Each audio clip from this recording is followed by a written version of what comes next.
అంతకంటే ముందు ఫుడ్కి సంబంధించి జనరల్గా బయటకు చూసుకున్న ఎక్కడ కార్పొరేట్ కాలేజెస్లో మాకు తెలిసిన ఫ్రెండ్స్ కానీ బంధువుల పిల్లలు కానీ కూడా ఫుడ్ బాగోదు అని చెప్పేసేయడం. ఎప్పుడైనా సండే అలా వెళ్తే కనుక వాళ్ళు బయటికి తీసుకెళ్ళినప్పుడు రకరకాలైన ఫుడ్ తినడం, మరి అన్నీ వేలు పెట్టి అక్కడ పిల్లల్ని చేర్పించినా కూడా ఫుడ్ పరంగా మాత్రం వాళ్ళు సరైన లేదు, అంతే పొల్యూటెడ్ అన్నట్టుగా మాట్లాడతారు.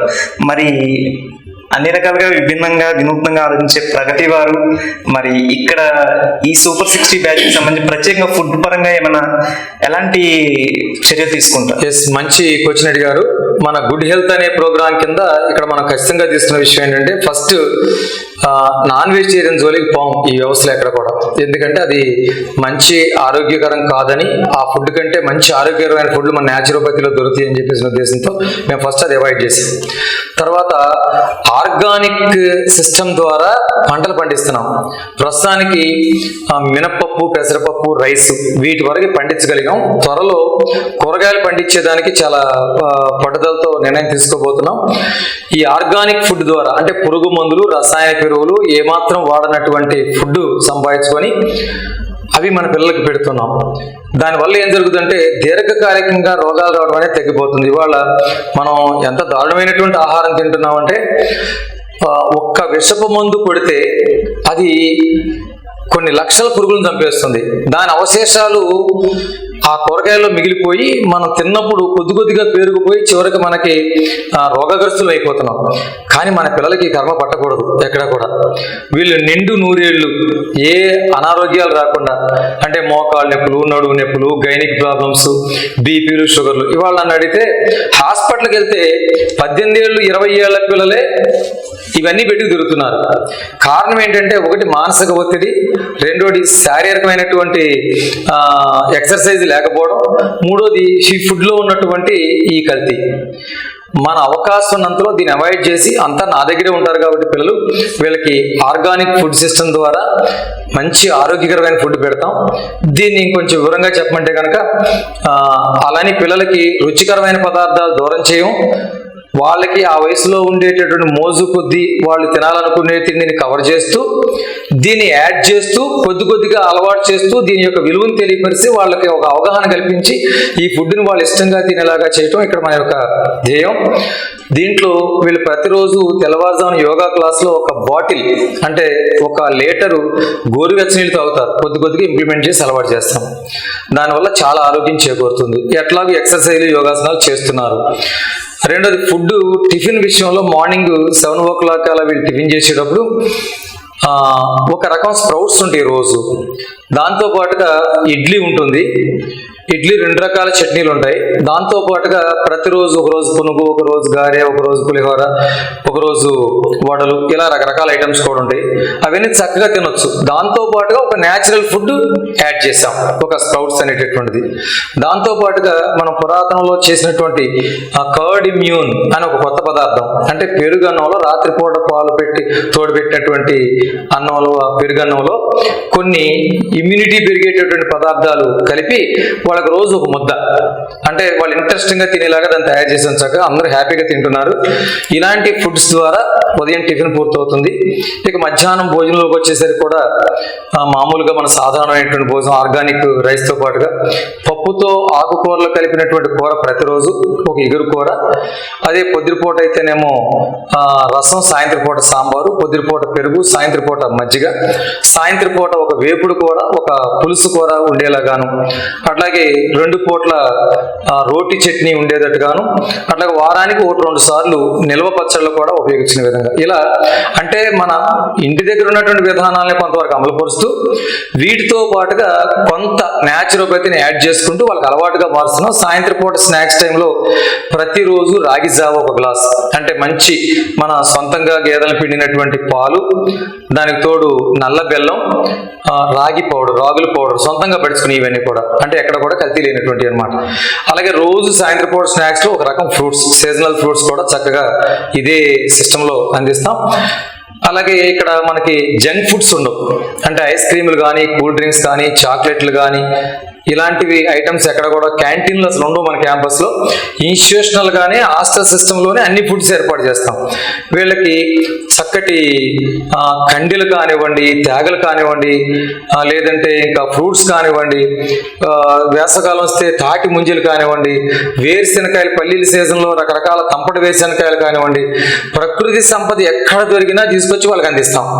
వాళ్ళు చాలా ఎంజాయ్ చేస్తూ తింటున్నారు వాటిని. వాటితో పాటుగా ఇంకా నువ్వులు ఉండాలని చెప్పేసి, నువ్వులు చెక్కలని చెప్పేసి, అంటే వాళ్ళ వయసుకు కావాల్సినటువంటి కాల్షియం ఇంప్రూవ్మెంట్ కావచ్చు, బ్లడ్ కంటెంట్ పెరుగుదల కోసం కావచ్చు, ఏదైనా సరే వాళ్ళ ఆరోగ్యానికి కావాల్సినటువంటి విషయాలన్నింటినీ కూడా సమకూర్చి నెమ్మదిగా వాళ్ళకి ఇంట్రెస్ట్గా ఉండేటట్టుగా వాటిని యాడ్ చేసుకుంటూ ఫుడ్ సిస్టమ్ తయారు చేసుకొచ్చాం. ఇంకా ఉండబుద్ధి రాబోయే రోజుల్లో రకరకాల మోడిఫికేషన్ చేసి వాళ్ళకి ఆసక్తి పోకుండా, వాళ్ళకి ఫుడ్ మీద ఇంట్రెస్ట్ కలగాలి, ప్రకృతి సంపద మీద ఇంట్రెస్ట్ కలగాలి, వాళ్ళకి ఆరోగ్యం చేకూరాలి. ఇలాంటి సిస్టంలో ఫుడ్ నడిపించడం జరుగుతుంది. ఓకే సార్, ఫుడ్ పరంగా ఆర్గానిక్ ఫుడ్ అనే దాన్ని మీరు పరిచయం చేసి పిల్లలకి మంచి కల్తీ లేని ఆహారాన్ని అందించడానికి ప్రయత్నం చేస్తున్నారు. యాక్చువల్గా మరి సూపర్ 60 బ్యాచ్లో 3 సంవత్సరాల నుంచి ఉన్న పిల్లలు ఇప్పుడు బయటకు వస్తున్నారు. ఎవరైనా పేరెంట్స్ మా పిల్లలకి ఆరోగ్యపరంగా ఇంతకుముందు చాలా సమస్యలు ఉండేవి, ఇక్కడికి వచ్చిన తర్వాత ఈ ఫుడ్ వల్ల మా పిల్లల హెల్త్లో చాలా మార్పు వచ్చింది, కొన్ని సమస్యలు వాళ్ళకి పోయాయి అనేటువంటి అనుభవాలు ఏమైనా మీ దృష్టికి వచ్చాయా? వచ్చిన చాలా సమస్యలు పరిష్కారమైనవి. ఇక్కడ మన వైద్య విధానంలో పిల్లలకి ఆహారం ఇవ్వడం ద్వారా కొన్ని రోగాలను తగ్గించగలుగుతున్నాం. దాంతో పాటుగా హోమియో వైద్యం, ఇక్కడ మన దగ్గర హోమియో వైద్యం కూడా జరుగుతుంది. ఆయుర్వేదం కూడా కొంత ఉపయోగించుకుంటాం. అట్లాగే ఇక్కడ మన దగ్గర ఆర్ఎంపీ డాక్టర్ గారు అందుబాటులో ఉంటారు. పామర్లో మనకి ఇక్కడ 4 కిలోమీటర్ల దూరంలో హాస్పిటల్ ఉంటుంది.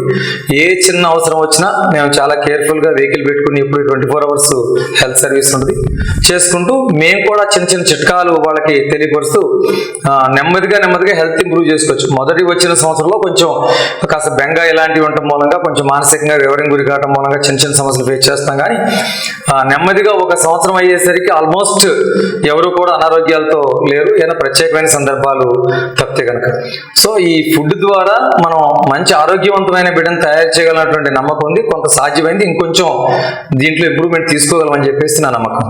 ఓకే సార్, అంటే ఇంకా పేరెంట్స్ ఎవరైనా వచ్చినా కూడా బయట నుంచి వాళ్ళు పిల్లలకి ఇష్టమని ఏదైనా తీసుకురావడం కూడా మీరు ఎలా చేస్తారా, ఎలా చేయరా? ఎస్, ఇక్కడ మీకు తెలియపరచాల్సిన విషయం ఏంటంటే, మనం పేరెంట్స్ని అసలు యాక్చువల్గా అలౌ చేస్తున్నటువంటి పేరెంట్ విజిట్ అలౌ చేస్తున్నటువంటిది ఫస్ట్లో కొత్తగా చేరిన పిల్లలకైతే ఎవ్రీ సండే అలౌ చేస్తున్నాం. 1-2 వారాలు అలవాటు అయిన తర్వాత వారం బిడ్స్ వారం రమ్మంటున్నాం. ఇంకొంచెం అలవాటు అయిన తర్వాత 3 వారాలకి ఫైనల్గా మంత్లీ వన్స్ పేరెంట్స్ వచ్చేటటువంటిది. ఏదైనా అత్యవసరమైన ప్రత్యేక సందర్భంలో మేము అలౌ చేస్తే పర్మిషన్తో ఎప్పుడన్నా 1-6 సందర్భంలో రావచ్చేమో, కానీ మ్యాక్సిమం మంత్లీ ఒకసారి పేరెంట్స్ వస్తారు. ఆ వచ్చేటప్పుడు పేరెంట్స్కి ఏం చెబుతామంటే, చక్కగా మీరు ఒట్టి చేతులతో రండి, మన పిల్లలు ఏర్పాటు చేసిన, మేమందరం కలిసి ఏర్పాటు చేసినటువంటి విందు భోజనం మీరు కూడా స్వీకరించి వెళ్ళండి. మీరు ఇంటి దగ్గర నుంచి ఫుడ్ ఏమి తేవద్దు. ఎందుకు తేవద్దని చెబుతామంటే, ఇక్కడ మీ బిడ్డకు కావాల్సినటువంటి అన్ని రకాల వనరులు కల్పిస్తున్నాం. ఒకవేళ మీరు ఏదో మోజు కొద్దీ, పేరెంట్స్ మోజు కొద్దీనో లేకపోతే పిల్లల ఆసక్తి కొద్దీనో పొరపాటున వాళ్ళు తెచ్చిన రోజున కనుక ఫుల్గా ఏది పడితే తినేశారు అనుకోండి, ఇక ఆ తర్వాత ఒక 4-3 రోజులు అనారోగ్యం పాలవడం, అవి దోసుకుని రోజుల తరబడి తినడం, అవి మళ్ళీ పక్క వాళ్ళ దగ్గర పెట్టుకుని రకరకాల సమస్యలు తెచ్చుకోవడం, అలా లేకుండా చక్కగా హాయిగా పేరెంట్స్ కూడా మనం ఆరోగ్యవంతంగా తయారు చేసిన భోజనం చేస్తారు, వాళ్ళు వెళ్తారు. అట్లాగే సెల్ ఫోన్లు కూడా క్యాంపస్లో అలౌ చేయం ఎవరికి కూడా. పేరెంట్స్ వచ్చేటప్పుడు గేట్ దగ్గర కౌంటర్ ఉంటుంది, సెల్ ఫోన్ లాకర్ కౌంటర్ ఉంటుంది, అక్కడ కోఆర్డినేటర్కి హ్యాండ్ ఓవర్ చేసి లోనికి వస్తారు. అంటే పేరెంట్ విజిట్ రోజు మధ్యాహ్నం 12 గంటలకు అలా వస్తే సాయంత్రం 5 వరకు అలా ఉండి వెళ్తారు. ఆ రోజు సెల్లెస్ డే పేరెంట్స్ కూడా, అంటే సెల్ ఫోన్ వదిలేసి హాయిగా పిల్లలతో ఆనందంగా గడిపే అవకాశం కలుగుతుంది. ఒకవేళ సెల్ ఫోన్ తీసుకొస్తే ఏం జరుగుతుందంటే, పిల్లలు పేరెంట్స్తో మాట్లాడకుండా వాళ్ళకి కావాల్సిన వాళ్ళందరితో మాట్లాడుకోవడం, మన విధానాలన్నింటినీ డిస్టర్బ్ చేస్తారు. అందుకని ఆ ఫోన్ అలౌ చేయట్లేదు. అయితే మన దగ్గర నుండి ఫోన్ ఇక్కడ ప్రతి వారం 2 లేదా అంటే మొదట్లో వచ్చినప్పుడు అయితే కనుక రోజు విడిచి రోజు మాట్లాడిస్తాం. కొద్ది రోజులు అలవాటు అయిన తర్వాత వారంలో 2 సార్లు ఫోన్ మాట్లాడుకోవచ్చు. ఒక 10 నిమిషాలు ఫోన్ మాట్లాడుకుంటారు. 2 లేదా 3 ఫోన్ నంబర్లు పెట్టి మా దగ్గర ఇస్తే కనుక ఎవరి ఫోన్ నంబర్లు అయితే పేరెంట్స్ ఇస్తారో వాళ్ళతో పిల్లల్ని మాట్లాడిస్తుంటాము కార్డ్ ఫోన్స్ సిస్టంలో. కాబట్టి పేరెంట్స్ వచ్చేటప్పుడు ఏ ఫుడ్ తేగకూడదు, ఏ ఫోను తేగకూడదు, పిల్లలతో చక్కగా ఆనందంగా ఆడుకోవటం, మాతో కలిసి మాట్లాడుకోవటం, పిల్లలకు సంబంధించిన సమాచారం ఉంటే మాతో మాట్లాడుకుని వెళ్ళడం జరుగుతుంది అనమాట. సో పేరెంట్స్కి ఈ విషయంలో మేము తెలియపరిస్థితి ఏంటంటే, సంవత్సరంలో 4 సార్లు సెలవులకు ఇంటికి వస్తారు పిల్లలు. అది సుమారుగా దసరా, సంక్రాంతి, వేసవకాలం సెలవుల ముందు, వేసవకాలం సెలవులు అంటే వేసవకాలం సమ్మర్ ప్రోగ్రామ్ ఉంటుంది, ఆ సమ్మర్ ప్రోగ్రామ్కి ముందు, సమ్మర్ ప్రోగ్రామ్ తర్వాత. అంటే 4 సార్లు సుమారుగా 4 వారాలు, అంటే ఒక 1 మంత్ పేరెంట్స్తో ఉంటారు పిల్లలు, 11 నెలలు మాతో ఉంటారు. ఎందుకంటే మరి మనం ఇక్కడ అకాడమిక్ ఎక్సలెన్స్ సాధించాలి, కాంపిటేటివ్ విన్నింగ్ చేయాలి, ఇన్ని రకాల యాక్టివిటీస్ నేర్పించాలి. ఇదంతా ఊరికే మాటల్లో చెప్పడం కాదు, రేపు చేతల్లో చూపించగలగాలి. ఈ వీడియోని మీకు చట్టం కింద మీరు రుజువు కింద తీసుకోవచ్చు. ఇదంతా నేను అమలుపరిచి చూపించాల్సినటువంటి రెస్పాన్సిబిలిటీ నా మీద ఉంది. కాబట్టి ఎక్కువ టైం పిల్లలు నాతో పాటు ఉండాల్సినటువంటి అవసరం అనమాట.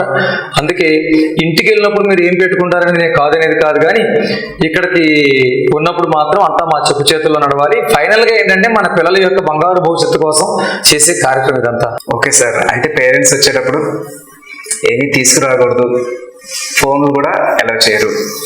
ఓకే సార్, అయితే మరి ఇక్కడ స్టడీ అవర్స్ ఎలా ఉంటాయండి పిల్లలకి? యాక్చువల్గా సాయంత్రం పూట స్టడీ అవర్స్ ఉంటాయి.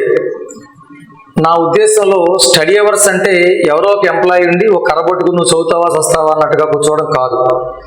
వాళ్ళకే ఎగ్జామ్ సిస్టమ్ మీద ఒక అవగాహన కలిగించి వాళ్ళంతా వాళ్ళు చదువుకునేలాగా ప్రోగ్రామ్ క్రియేట్ చేస్తాం. పైన మా యొక్క వాచింగ్ ఉంటుంది, ఆరా తీసుకుంటుంటాం, కానీ కాపలాగా చదివించిన సిస్టమ్ కాకుండా వాళ్ళంతా వాళ్ళు చక్కగా కూర్చొని చదువుకోవటం, గ్రూప్ డిస్కషన్ చేసుకోవటం, గ్రూప్ యాక్టివిటీస్ చేసుకోవటం, కలిసి వర్క్ చేయటం, ఇలాంటి కార్యక్రమాల ద్వారా నాకున్న అనుభవాలన్నీ ఉపయోగించి వాళ్ళకి కావలసినటువంటి స్వయం సమృద్ధి అంటే సెల్ఫ్గా వాళ్ళకే చదవాలనిపించేలాగా మన ప్రోగ్రామ్ ఉంటుంది. కాబట్టి వాళ్ళు అనేక రకాల మోటివేషన్ క్లాసెస్లో ఇక్కడ చదవాలనే ఆసక్తి పెంచుకుంటారు ఆటోమేటిక్గా. సో స్టడీ అవర్స్ స్వేచ్ఛాయుతమైన వాతావరణంలో వాళ్ళంతా వాళ్ళు చదువుకునేలాగా చేస్తూ మేము ఆరాధిస్తుంటూ ఉంటాం.